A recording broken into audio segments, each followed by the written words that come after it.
los hermanos sean unidos, porque esa es la ley primera. Tengan unión verdadera en cualquier tiempo que sea, porque si entre ellos pelean, los devoran los de afuera. 90 buques mercantes, 20 de guerra, 20 de guerra.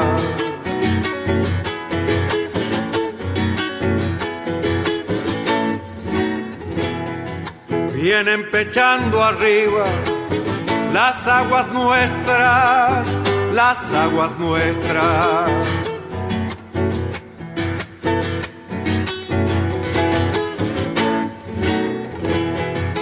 Veinte de guerra vienen con sus banderas, con sus banderas.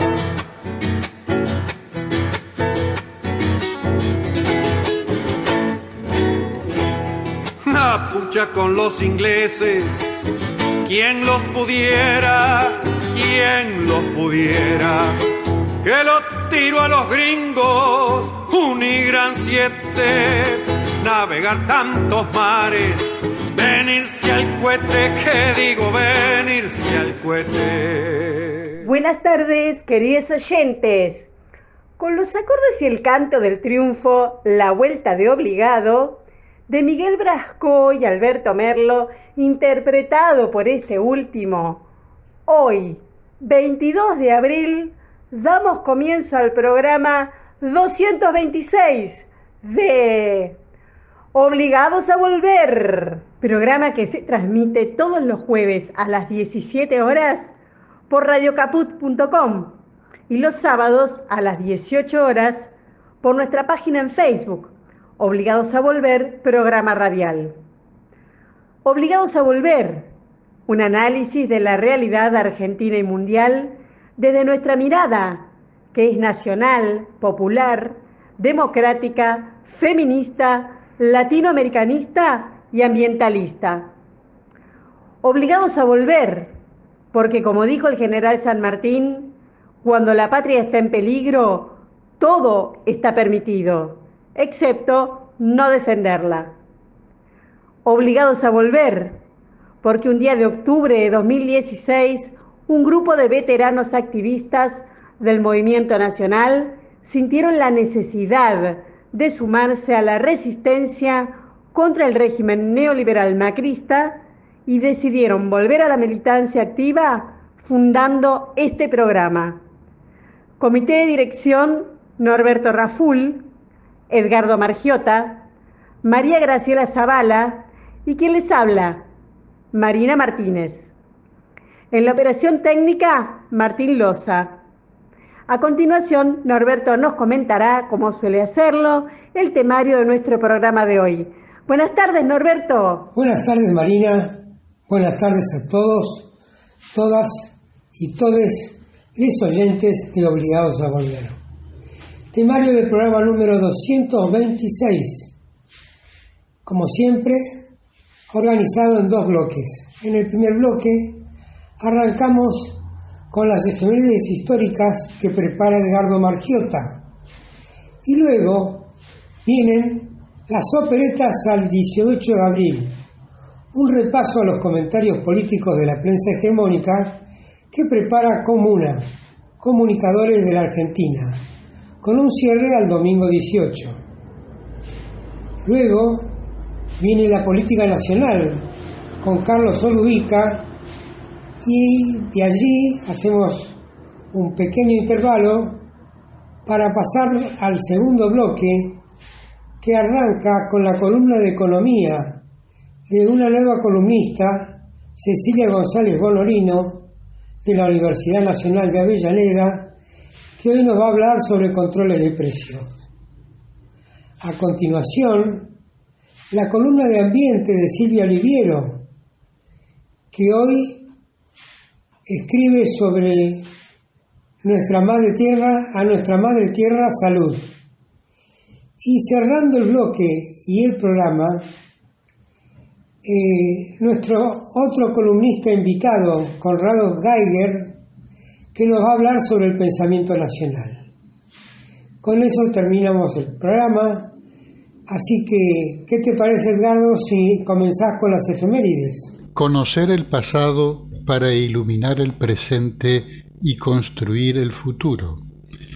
Efemérides correspondientes a la semana que se inicia. 24 de abril de 1915. Comienza el genocidio armenio, que consistió en la deportación forzosa y exterminio de civiles armenios, calculado aproximadamente entre 1,5 millones y 2 millones de personas, por el gobierno de los jóvenes turcos en el Imperio Otomano desde 1915 hasta 1923. Por ley nacional promulgada el 11 de enero de 2007 durante el gobierno de Néstor Kirchner, se reconoce el genocidio sufrido por el pueblo armenio y se declara el 24 de abril de todos los años como el Día de la Acción por la Tolerancia y Respeto entre los Pueblos.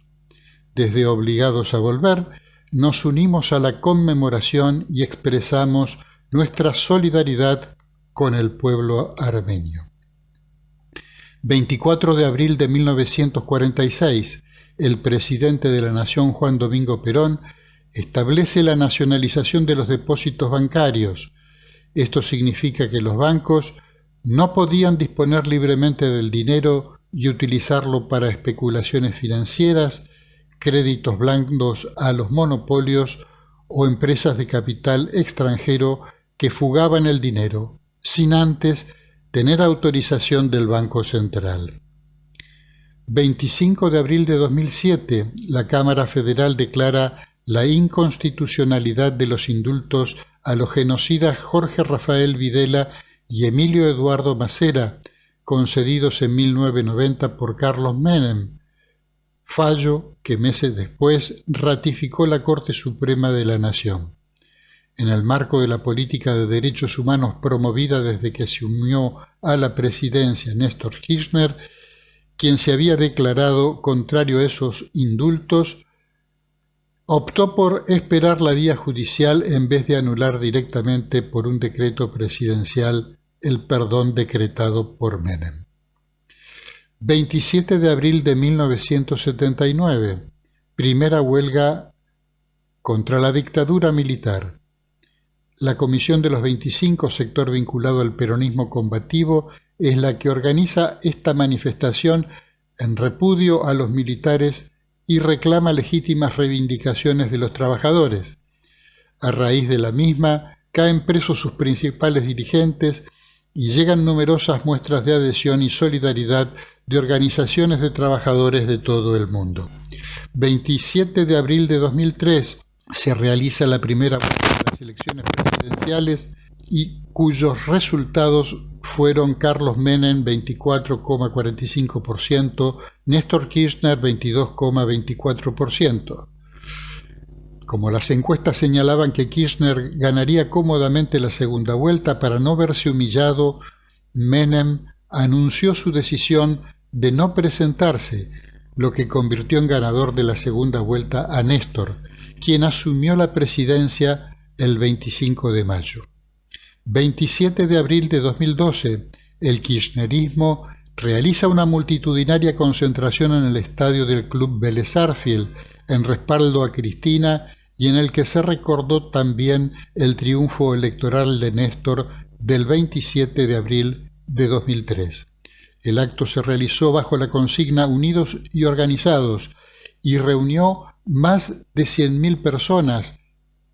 Luego de señalar todas las conquistas logradas desde 2003, Cristina se dirigió a la juventud expresando: ustedes, las nuevas generaciones, son las que tienen que tomar la posta y la bandera para seguir con los ideales de 200 años de historia. Son ustedes los que tienen que seguir escribiendo la historia, su propia historia, y para hacerlo deben hacerlo bajo el lema en que fue convocado este acto: unidos y organizados para profundizar la transformación. Si tuviera que elegir entre todas las cosas que les mencioné desde que empecé a hablar hasta ahora, me quedo con la incorporación de miles y miles de pibes a la política. Es lo mejor que hemos hecho, porque eso es sembrar futuro. Yo siento que los verdaderos custodios de este legado histórico son todos ustedes, que no van a permitir jamás dar un paso atrás en todo lo que hemos logrado.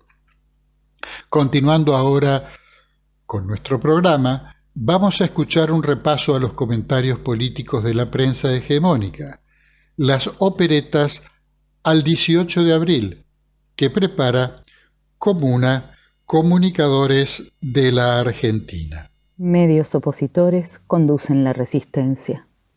El llamado a la resistencia del gobierno que hizo Juntos por el Cambio y que lleva de las narices a Rodríguez Larreta fue precedido y organizado por los medios opositores cuando ubicaron en el gobernador Kicillof y en la vicepresidenta las medidas sanitarias que, presumen, más molestan a las clases medias y altas fieles a sus discursos.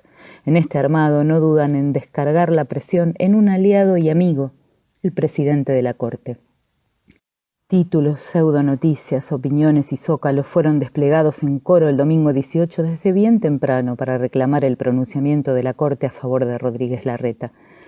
La metralla contra la política sanitaria y el plan de vacunación tuvo el lunes 12 uno de sus capítulos más oprobiosos, cuando Clarín dedicó su primer título del día a desacreditar las vacunas chinas en una mezcla arbitraria y alevosa entre la Sinovac, que se aplica en Chile, y la Sinopharm, que es la que tiene Argentina. El crecimiento progresivo del número de contagiados anticipaba a comienzos de semana la necesidad de profundizar las medidas de prevención, dada la saturación del sistema de salud. Mucho antes del anuncio presidencial, Clarín, La Nación e Infobae pusieron a sus columnistas a afirmar en coro que Kicillof reclamaba usar el botón rojo y que Rodríguez Larreta resistía mientras reducían al presidente al mero papel de espectador. Y producido el anuncio, el discurso opositor profundizó este relato, afirmando en hasta 3 notas por día de Clarín, La Nación e Infobae que el gobernador bonaerense y la vicepresidenta impusieron la decisión en tanto Bullrich lanzaba la resistencia. Se hizo cargo Rodríguez Larreta con su habitual cantinela sobre diálogo, aunque en los papeles mandaba a recurrir a la Corte. La propuesta de resistencia y desobediencia incluyó una incansable estrategia de promoción de las manifestaciones callejeras, dándole un volumen que otra vez no alcanzaron y multiplicando manipulaciones. Esto incluyó la alevosía de La Nación de usar la imagen en tapa de 3 niños, vestidos de militantes libertarios, abastecidos con pancartas de protesta, para alimentar la estrategia de enmascarar la lucha electoral con el reclamo de las clases presenciales. La ministra de Contagiación, Soledad Acuña, emprendió el sábado el apriete a la Corte. Simuló comprensión con los plazos judiciales, pero advirtió a los Supremos sobre la fuerte presión de los padres. La Nación le dio el sábado el primer lugar de su versión en línea. Infobae acompañó haciendo propaganda sobre llamados a la resistencia en las redes y Clarín lo hizo en su tapa del domingo. TN insistió con una batería de zócalos dirigidos a Rosenkrantz, ex abogado de la empresa, diciendo que aún no convocó a reunión suprema y agitando las protestas de los padres. El mismo relato fue desplegado por Lehmann en Infobae, acusando al cortesano de dilatar una medida cautelar que podría beneficiar a millones de estudiantes, gracias al robusto recurso del gobierno porteño. También Morales Solá dictaminó sobre la inconstitucionalidad de las medidas del presidente, pero, entonado en modo Bullrich, concedió en su nota dominical que es verdad que las clases presenciales movilizan a millones de personas. Pero bueno, agrega, así es la vida, un remedio de aquel que se mueran los que se tengan que morir, de su líder político y patrón en la nación, Mauricio Macri. Más estratégico, el jefe de redacción de Clarín, Kirschbaum, mira al futuro y le preocupa la posición de Rodríguez Larreta por dejarse arrastrar por los ultras de Juntos por el Cambio. En su nota del domingo, después de sumarse al coro de los demás columnistas sobre la imposición de Kicillof al presidente, establece la línea para el precandidato presidencial. Este conflicto por la política sanitaria le pone una prueba de temple, porque le explica debe resistir al gobierno nacional, pero a la vez sostener su perfil para no mimetizarse con las posiciones más duras de su coalición política y sin romper con ellos. En estos y otros medios se difundieron trascendidos, emanados del gobierno porteño, sobre una expectativa escasa o nula respecto de lo que pueda resolver la Corte en este choque político. No obstante, la estrategia mediática es alimentar el clima para rodear al tribunal con presiones de toda clase. Tanto así que el redactor Pisi de Infobae se le escapó que allegados de Rodríguez Larreta mantienen contactos informales con los Supremos y que hubo algunos emisarios a la usanza ya conocida de la mesa judicial a la que apeló tantas veces Macri en la presidencia. En las notas de estos tres medios, que coinciden en describir un presidente desgastado, sin poder político, errático, contradictorio, además de irritado, Kicillof no solo es señalado como culpable de las medidas sanitarias, sino también de la alta inflación. Bonelli el viernes en Clarín, Wende el domingo en Infobae, dicen que fracasa la política de control de precios y stock que, repiten, dispone el gobernador bonaerense. El despliegue de títulos falsos tuvo otros capítulos. El viernes en su versión electrónica y el sábado en la tapa impresa, La Nación tituló Uruguay inmuniza gracias a las vacunas que Argentina dejó pasar. Las del laboratorio Pfizer, que tiene en estos medios un ejército para defender sus intereses. No importan los números reales. De casi 2 millones de vacunas que llegaron al territorio uruguayo hasta ahora, solo 234.000 son de ese laboratorio. Otra mentira descomunal quedó expresada en los títulos sobre preocupación por la sanción de la Defensoría del Público a Viviana Canosa, por sus dichos estrafalarios sobre manipulación de los hisopados para que den positivo. Esa institución no adoptó ninguna sanción contra la animadora ni contra nadie, porque no está en sus facultades hacerlo. Pero una vez más, para este periodismo, lo último que importa son los hechos. Esto fue Operetas, Comuna, Comunicadores de Argentina, www.comunanet.com.ar.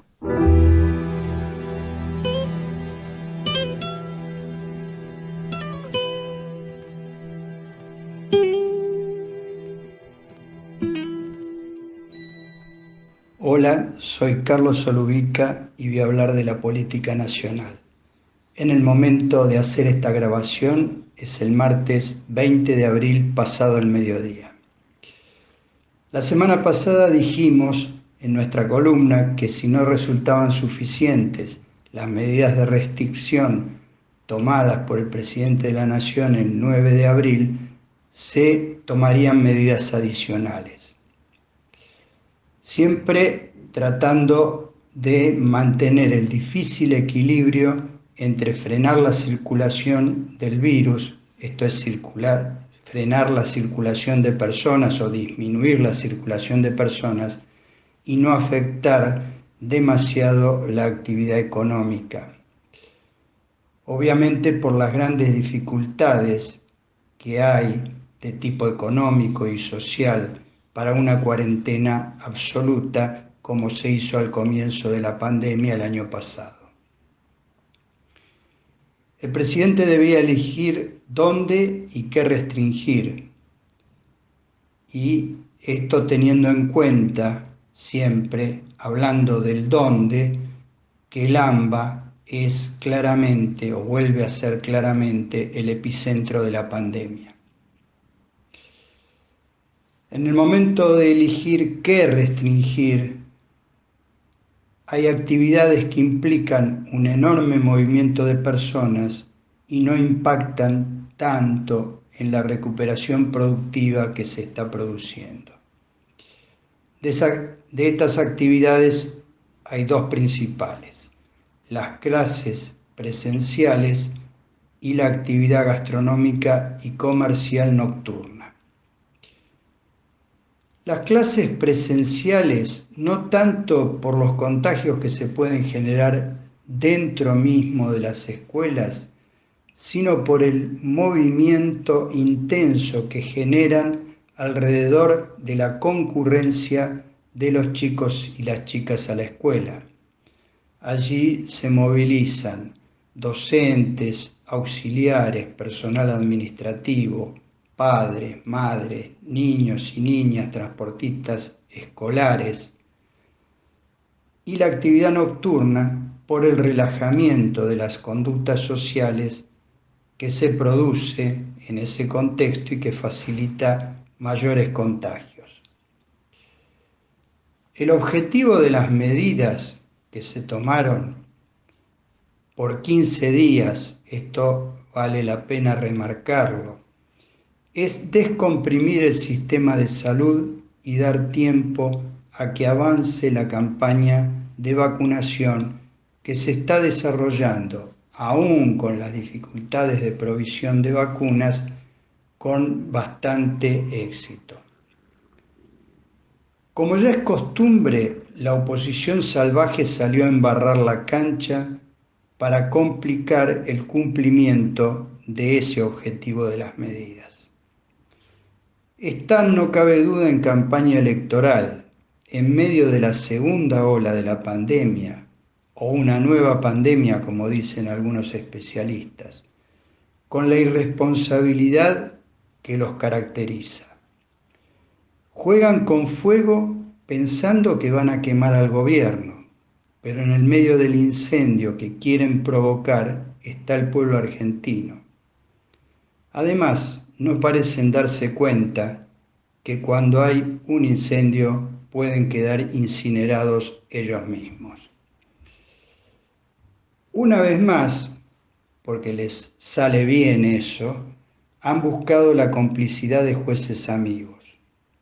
Como la Corte Suprema de Justicia de la Nación no respondió al planteo de Larreta respecto a las clases presenciales en los tiempos perentorios que necesitaban y esperaban, echaron mano al Poder Judicial de la ciudad para resolver una cuestión de competencia federal. Un disparate. Pero lograron en tiempo récord, en fin de semana, un fallo vergonzoso e insostenible desde la Constitución y las leyes. ¿Pero qué les importa a ellos la Constitución y las leyes, aunque se llenen la boca de republicanismo? Esto les sirvió para su intento de mostrarse como defensores de la educación, justo ellos que desfinanciaron sistemáticamente al sistema educativo público desde el gobierno nacional, provincial y de la Ciudad Autónoma de Buenos Aires durante 4 años y que no construyeron una sola escuela. En Cava, que gobiernan hace 14 años nada menos, continúan con la reducción del presupuesto educativo año tras año como porcentaje del presupuesto total de la ciudad. De la época en que estaba, antes de que ellos tomaran el control del gobierno de la ciudad, que era del 26% el presupuesto educativo sobre el presupuesto total, han llegado este año al 17%. 9 puntos han bajado ese presupuesto. Y además todos los años subejecutan el presupuesto de infraestructura educativa. Es conocido el problema crónico de falta de vacantes en las escuelas públicas de Cava. Lo que defienden no es la educación, sino el negocio de los colegios privados, o sea, a sus amigos empresarios de las escuelas de la élite.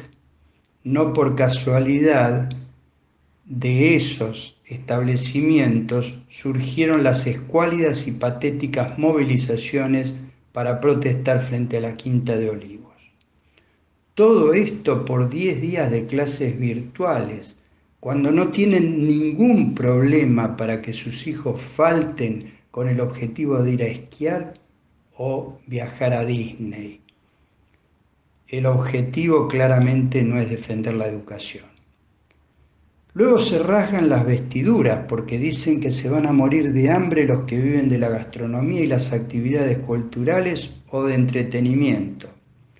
Justamente ellos que quebraron a la Argentina y la hundieron en la pobreza en 4 años. No tienen autoridad moral para hablar tampoco de esto. Larreta, que gobierna el distrito más rico del país, no solo no pone un peso para la educación pública o para construir escuelas. Tampoco lo hace para sostener la actividad comercial y gastronómica. Toda la ayuda ha venido y seguirá viniendo del gobierno nacional. Por ejemplo, ahora con la ampliación fuerte del programa Repro para ayudar a todas las empresas que vean disminuida su facturación por las restricciones de la pandemia, la asignación por estos 15 días de 15.000 pesos para los beneficiarios y beneficiarias de la AUH, de la asignación para embarazadas y para monotributistas de las categorías A y B.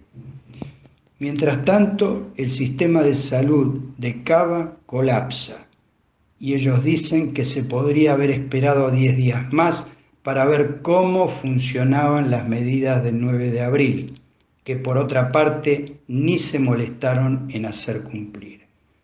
No había tiempo para esperar. Pero ellos mienten con la ocupación de camas de terapia intensiva. Parece que sobran, pero cuando después, por ejemplo, una jueza que se contagió de la hija, que a su vez se había contagiado en el colegio, no pudo conseguir una cama en la ciudad y la tuvieron que enviar a la provincia de Buenos Aires, o el padre de un periodista de TNT Sports no pudo conseguir tampoco una cama para su padre en la ciudad y tuvo que internarlo en la provincia de Buenos Aires, evidentemente no es la situación, esto demuestra que no es la situación tan desahogada que ellos quieren mostrar con cifras mentirosas. Pero además de mentir con la ocupación de cama de terapia intensiva, por ejemplo, le han dado en comodato a los sanatorios privados 50 respiradores y ahora le piden a Nación si les puede reponer esos 50 respiradores. Recordemos el episodio de las vacunas que le dieron también a hospitales privados y prepagas para que las aplicaran a sus afiliados. Está claro, clarísimo, para qué intereses juegan los señores y señoras de Juntos por el Cambio. Me despido de todas y todos con un fuerte abrazo. 17 de abril de 2021. Hay cepas, para que sepas. Cuarentenieros, cuarentenieras, cuarentenieres y todas las demás letras, vocales y consonantes de nuestro alfabeto que se quieran sumar a nuestra consigna. Personas, personas, seres y seres humanos que saben que para combatir un virus es mucho mejor una vacuna que una cacerola. Seres y seres humanos hartos de escuchar que reclaman privilegios diciendo que son libertades. Personas que estamos hartos de resistir a la infodemia de los medios enfermónicos sin otros recursos que un beso vía Zoom, un curso de japonés nivel bajo, un curso de cómo enhebrar zapatillas en polaco, una receta de empanadas caseras, abrazos dados con el codo, con la cabeza a la distancia, con el espíritu, con la punta del pie, con el esternocleidomastoide o con cualquier cosa menos la que nosotros sabemos que es la que se usa de verdad para dar los abrazos afectivos. Es con ustedes, es con todos ustedes, ustedes que estamos acá. Y hoy me vine optimista, raro. Quiero que aprovechen la posibilidad que tienen hoy de ver un humorista optimista. Es muy raro un humorista optimista. Miren, estaba Antonio Gramsci, ese genial estratega, político, filósofo, que dijo que estaba bueno ir por la vida con el optimismo de la voluntad y el pesimismo de la razón. En esas marchas, manifestaciones tan populares y tan masivas que había antes de la pandemia, quizás ustedes hayan visto alguna vez la importantísima columna del movimiento gramsciano de liberación. Pero si la vieron, notaron que no había una sola columna, que había dos. Las que mantenían la bandera y las consignas del optimismo de la voluntad, esos vendrían a ser los militantes, y los que sosteníamos la bandera del pesimismo de la razón, eso vendríamos a ser los humoristas, que trabajamos día a día en ese absurdo que se da por llamar razón. Ahí estamos nosotros. Pero a pesar de Gramsci, a pesar del ex sumo maurífice QRD, vale decir que en reposeras descanse, a pesar de la Patrix recargada que sigue y sigue y sigue, hoy estoy optimista. ¿Y por qué estoy optimista? ¿Por qué estoy optimista en medio de tanto contagio y de tanta mala noticia? Porque están apareciendo medidas que quizás nos ayuden a contagiarnos menos, a enfermarnos menos, y porque están apareciendo vacunas que junto a las medidas, junto a los cuidados, y si nos ponemos un poquito de acuerdo, va a ser que aumente un poco la cotización de la vida en esta extraña bolsa, en este extraño mercado donde los apostadores, acá tenía varios adjetivos adecuados para ponerle, pero todos insultos, y ninguno me parece el suficiente para decirlo, así que lo dejo en esos apostadores a la muerte nomás que tanto pululan por ahí. Pero hay vacunas, están llegando las vacunas, hay medidas para que nos cuidemos, y además parece que va a haber nuevas vacunas. Parece que se viene la vacuna argentina, que uno se la aplica y sale gritando un aplauso para el enfermero, un aplauso para el enfermero. O la vacuna italiana, donde uno sale gritando eso mismo, pero italiano, más fuerte todavía y con tomate. O la vacuna judía, que uno se la aplica y después se pone un saquito por si refresca. O la vacuna alemana, que tiene una efectividad de 1 año, 1 mes, 2 semanas, 3 días, 4 horas, 10 minutos y 4 segundos. O la vacuna del FMI, que te dan una dosis y le debes 4. O la vacuna norteamericana, que en este caso más que una vacuna es un arreglo que vos tenés que hacer, donde si vos te comprometes a darle todo menos la vacuna, ellos se comprometen a que cuando les venga bien, capaz que te dan la vacuna, pero mientras tanto la tenés que pagar por anticipado, y si no pueden, no te la dan y te jodés. Por eso esa vacuna existe. La mala noticia es que también están apareciendo nuevas cepas. La buena noticia es que dentro de las cepas que están apareciendo no está, porque se había dicho que sí, la cepa porteña. ¿Ustedes se pueden imaginar una cepa porteña? Una cepa que está tratando de estacionarse en cualquier lugar del cuerpo, que dice, no, a mí este anticuerpo no me va a hacer nada, porque a los demás le va a hacer de todo, pero a mí no me va a hacer nada. Que es capaz de sobornar a los anticuerpos para que la dejen pasar. Que te dice que va a ir al estómago, pero va al hígado. Si te dice que va al hígado, va a ir al riñón. Y que además, dice, yo estoy acá, pero en realidad mi destino es ir a contagiar a los europeos, que se creen. No existe esa cepa. Buena noticia. Y la otra buena noticia es que en estos tiempos tan postdicepolianos, tan de Cambalache, tan de Biblia y Calefón, algunos gobiernos, el nuestro hace pocos días, decidió tomar medidas de alivio que algunos entendieron como medidas restrictivas. Que es que, bueno, no podés salir a la calle después de determinada hora, las clases van a ser virtuales, las reuniones están prohibidas de más de determinadas personas, como siempre tenés que salir con barbijo, la circulación es menor. Medidas que algunos creen que son de un gobierno tiránico y otros creemos que son de un gobierno democrático para evitar que tengamos que enfrentarnos a la tiranía del virus, que ese sí es tirano. Vale decir, son los límites que nos pone un gobierno, para que no tengamos que enfrentarnos a los límites que pone el virus y agarrate Catalina. Pero hay quienes dicen, bueno, pero están las actividades esenciales y la educación es esencial, y además confían en que cada uno, y bueno, como dirían algunos muy ayornados, si él viene y me dice que autopercibe que se cuida, entonces es que se cuida. Y siguen sosteniendo que la educación es esencial. Estamos de acuerdo, la educación es esencial. Y porque la educación es esencial, tenemos que educar a los chicos, a los adolescentes, a los adultos, a nuestros hijos, a nuestros padres, a nuestros vecinos y amigos que somos todos nosotros, a que la vida es esencial. Y que una de las maneras de conservar esa vida esencial es cada uno en sus, como dijo un compañero de escuela hace más de 50 años y todavía me sigue haciendo reír, cada uno en sus aposentos. Porque la realidad es que de las 20 verdades peronistas, ninguna es tan real en este momento como aquella que dice de casa a trabajar en casa y de trabajar en casa a casa. Etcétera, exit. Y hasta la próxima.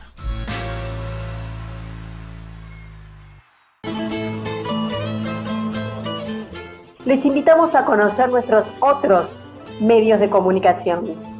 Nuestras páginas en Facebook, Obligados a Volver programa radial y La Lealtad Política y Cultura, donde pueden leer las imperdibles publicaciones semanales y quincenales de nuestras columnistas.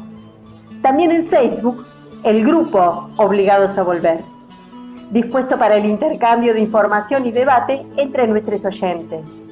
Y el rotativo de Obligados a Volver, un servicio cotidiano de noticias, música y buen humor a través de un grupo de WhatsApp. También les invitamos a suscribirse a nuestro canal de YouTube Obligados a Volver, donde podrán volver a ver y disfrutar programas ya emitidos. Obligados a Volver se solidariza con Milagros Sala, injustamente detenida desde enero de 2016, y con todos los demás detenidos y perseguidos por el régimen macrista y sus cómplices del sistema judicial, por la pronta liberación de las presas políticas.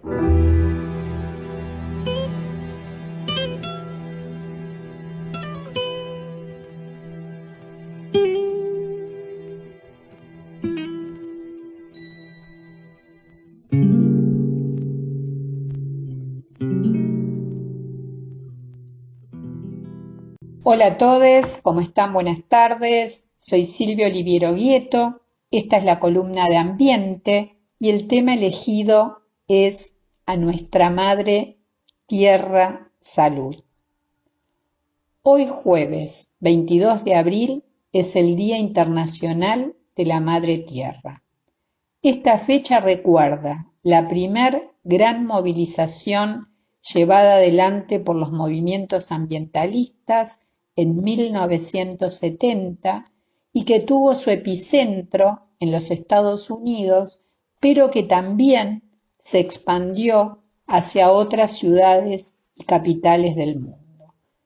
Hace exactamente 51 años de este hito considerado fundacional del ambientalismo en el mundo occidental. Posteriormente, en el año 2009, mediante la resolución 63/278, las Naciones Unidas declaran al 22 de abril como el Día Internacional de la Madre Tierra, reconociendo que esta es una expresión común de distintos pueblos y regiones del planeta, y que demuestra, a su vez, la interdependencia que existe entre los seres humanos, las demás especies vivas y el planeta que todos habitamos.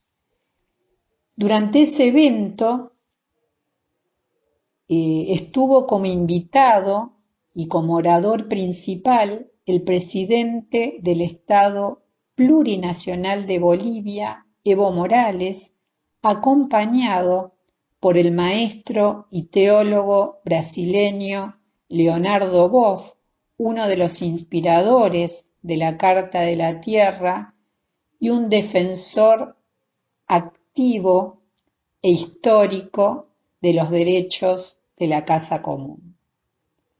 Hoy quiero destacar dos hechos que están ocurriendo en este preciso momento.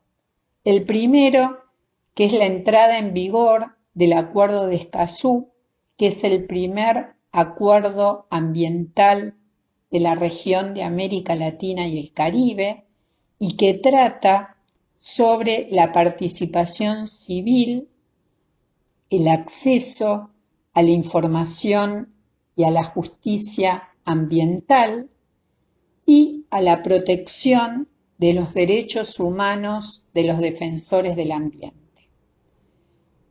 Es además el primer acuerdo ambiental que toma en consideración la defensa de los derechos humanos de los activistas ambientales. Argentina es uno de los 12 países que ha ratificado este acuerdo regional. Y por el otro lado, En este momento, el presidente Alberto Fernández está participando de la cumbre de líderes sobre cambio climático, invitado por el presidente de los Estados Unidos, Joe Biden, junto a otros 40 jefes de Estado de los distintos países del planeta, incluidos Putin, el presidente de Rusia, y Xi Jinping, el presidente de la República Popular China. Y para finalizar esta columna, a manera de homenaje a nuestra querida Casa Común, a nuestra querida y maltratada Casa Común, les voy a leer un poema, cuyo título es Tiempo del Hombre. Y dice así: la partícula cósmica que navega en mi sangre es un mundo infinito de fuerzas siderales. Vino a mí tras un largo camino de milenios, cuando tal vez fui arena para los pies del aire. Luego fui la madera, raíz desesperada, hundida en el silencio de un desierto sin agua. Después fui caracol, quién sabe dónde, y los mares me dieron su primera palabra. Después la forma humana desplegó sobre el mundo la universal bandera del músculo, la lágrima, y creció la blasfemia sobre la vieja tierra, y el azafrán y el tilo, la copla y la plegaria. Entonces vine a América para nacer en hombre, y en mí junté la pampa, la selva, la montaña. Si un abuelo llanero galopó hasta mi cuna, otro me dijo historias en su flauta de caña. Yo no estudio las cosas ni pretendo entenderlas, las reconozco, es cierto, pues antes viví en ellas.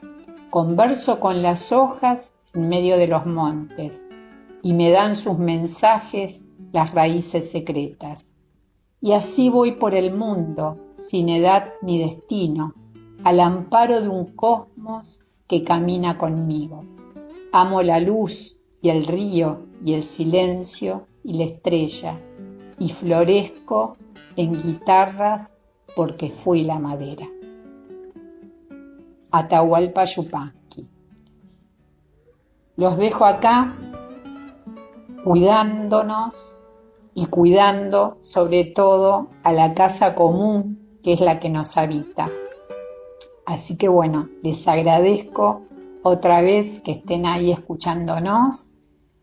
Nos estamos encontrando en la próxima columna. Muchas gracias y buenas tardes.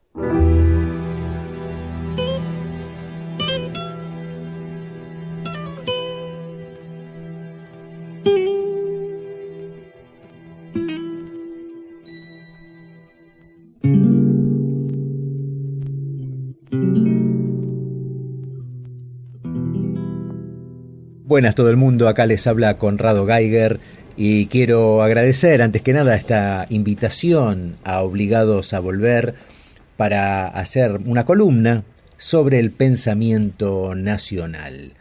Tema vasto, si los hay, para mí un gran descubrimiento, ¿no?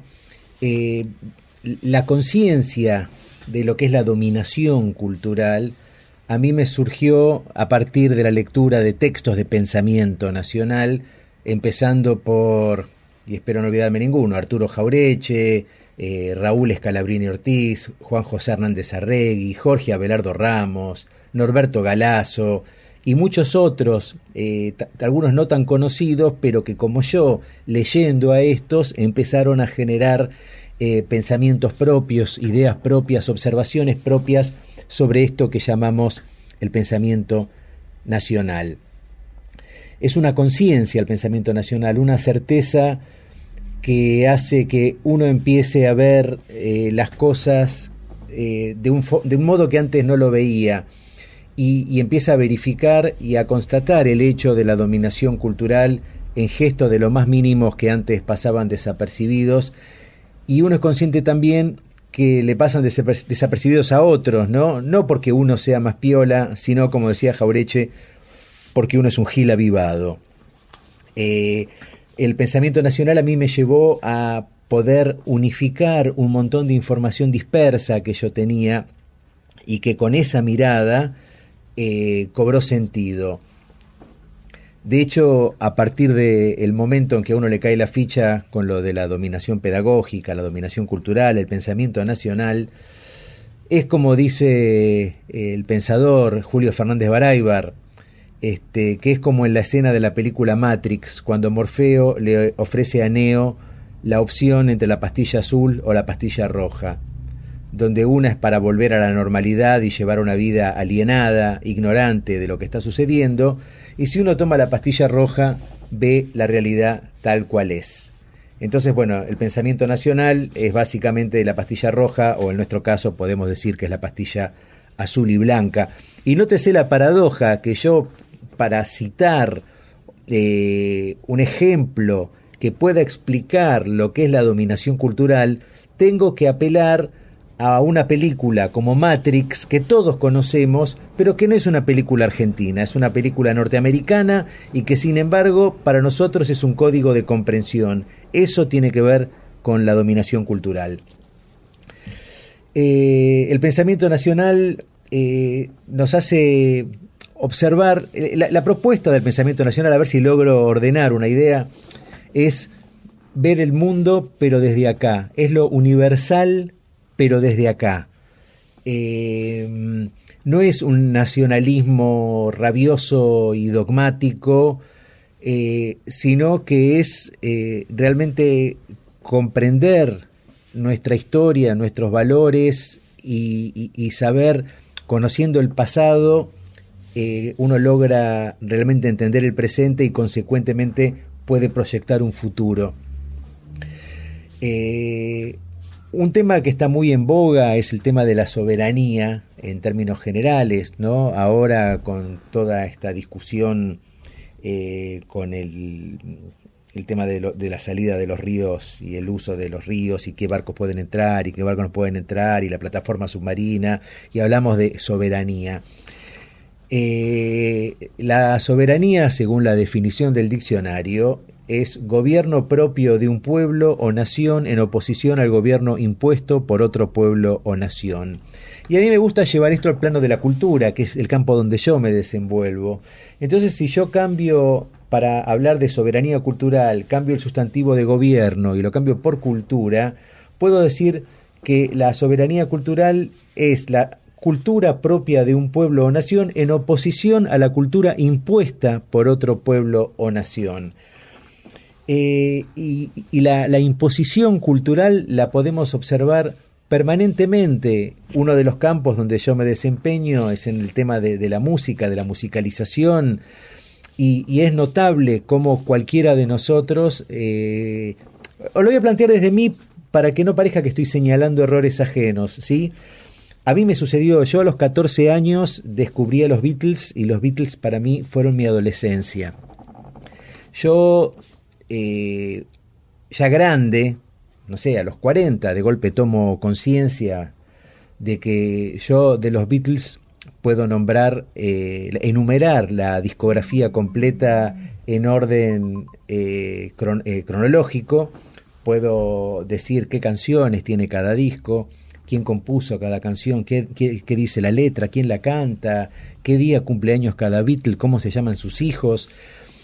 Y también me gusta Atahualpa Yupanqui, me gusta el Cuchi Leguizamón, pero sin embargo, si me preguntan la discografía de ellos, qué día cumplen años, nombres de sus familiares, son temas que me son absolutamente desconocidos.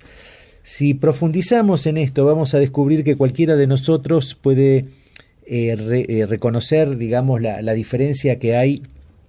Si yo pregunto qué diferencia hay entre el rock y el blues, y más o menos esto cualquiera lo puede explicar. Si yo pregunto qué diferencia hay entre el soul y el funk, y cualquiera lo puede explicar. si yo pregunto, no sé, bandas de rock inglesas o bandas de rock yankees, y cada uno va a poder nombrar algunas y diferenciándolas. Sin embargo, si yo pregunto qué diferencia hay entre el chamamé y la chamarrita, qué diferencia hay entre la cueca y la samba, qué es una baguala, a qué región de nuestro mapa corresponde cada música, entramos en una zona de zozobra. Todos los múltiples ritmos que pueblan nuestro país son llamados genéricamente folclore, así como un gran genérico abarcador, y he escuchado a sonsos diciendo cosas como el folclore es aburrido, ¿no? Que lo que eso solamente demuestra es un nivel de ignorancia absoluto sobre lo que es el folclore, porque es una palabra que en realidad está poniendo un sello a un montón de músicas que son muy distintas entre sí. Y cada música, esto también me llevó muchos años comprenderlo, aunque yo esto lo había vivido muy de jovencito, de adolescente, en un viaje que hice por Formosa, que fui a una escuela de frontera, y a la noche nos homenajearon y tocaron chamamé ahí frente al río Paraguay, piso de tierra, una guitarra y una verdulera, y fue chamamé hasta las 4 de la mañana.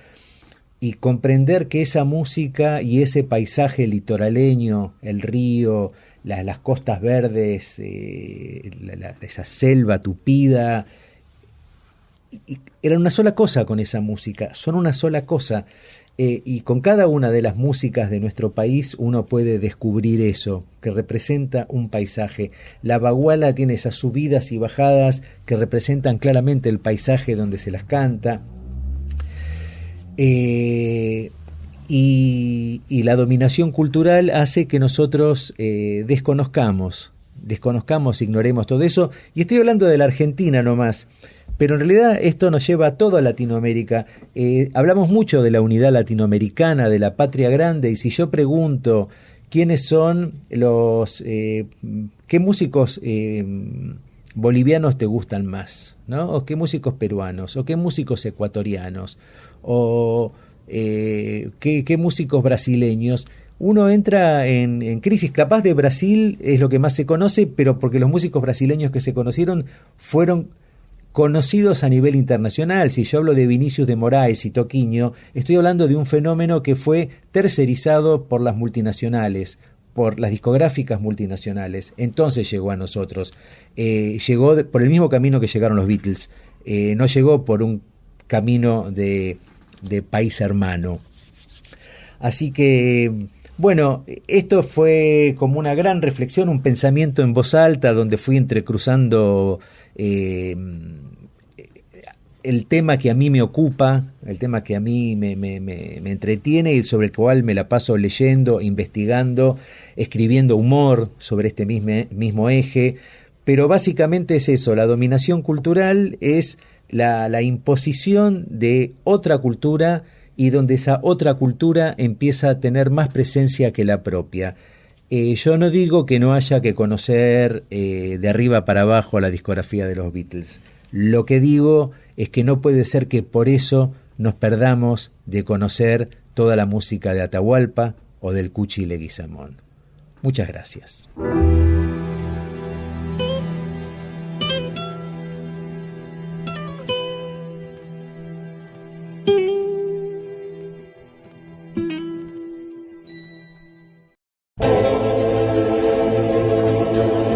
Señor Rodríguez Garqueta, con su actitud preocupada, su barba poco afeitada y su gesto exagerado, solo le importa el mercado, el resto es una fachada. Sí. Recuerdo las topadoras, sí, en los talleres del Borda. Sí. La memoria nos aborda, sí, recordando a Favaloro. Sí. Para usted la guita es todo, sí, del resto nada le importa. Sí. Los chanchullos de Garqueta han sido uno, han sido dos, han sido más de 100. Sí. Los negocios de Garqueta han sido 4, han sido 5, han sido más de 100. Los sobreprecios de Garqueta han sido 8, han sido 9, han sido más de 100. Pero sigue postulado, su camino está blindado, vaya usted a saber por quién. Puede ser Clarín, señor Rodríguez Garqueta, con disfraz de pluralista y con sus dotes de artista, va dejándonos pelados. Usted no cree en el Estado, se le nota a simple vista. A la vieja escuela pública le retiró el presupuesto con diferentes pretextos y su bla bla bla bla bla. Los dejó sin conectividad a los pibes y a los maestros. Los chanchullos de Garqueta han sido 1, han sido 2, han sido más de 100. Los negociados de Garqueta han sido 4, han sido 5, han sido más de 100. Los sobreprecios de Garqueta han sido 8, han sido 9, han sido más de 100. Pero sigue postulado, su camino está blindado, vaya usted a saber por quién.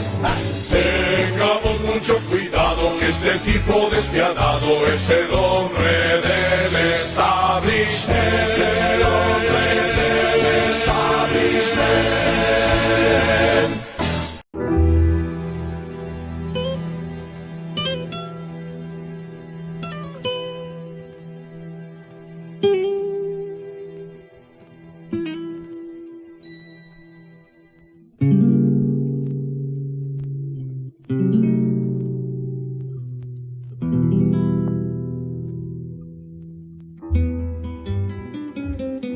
Se nos está terminando el programa.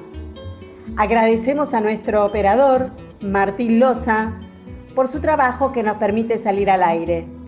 A todos los oyentes por su atención, especialmente a los que ponen me gusta en nuestra página de Facebook.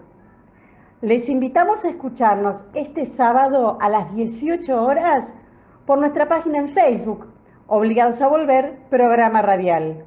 Y nos volvemos a encontrar el próximo jueves a las 17 horas aquí en radiocaput.com. Este fue otro programa de Obligados a Volver, acompañándoles en sus casas desde la de cada uno de los que hacemos este programa, cumpliendo las disposiciones del Gobierno Nacional en la lucha contra la pandemia. Volvimos, pero estamos obligados a seguir militando, porque la patria sigue estando en peligro, ya que la derecha reaccionaria, que no acepta que fue derrotada en las urnas, acecha sin disimulo para desgastar y combatir a nuestro gobierno, elegido por el pueblo. Por eso continuaremos con nuestra tarea, siguiendo el legado del libertador San Martín. Cuando la patria está en peligro, todo está permitido, excepto no defenderla. Recordando y reivindicando nuestras consignas fundacionales. Lealtad a Perón, Cristina Conducción.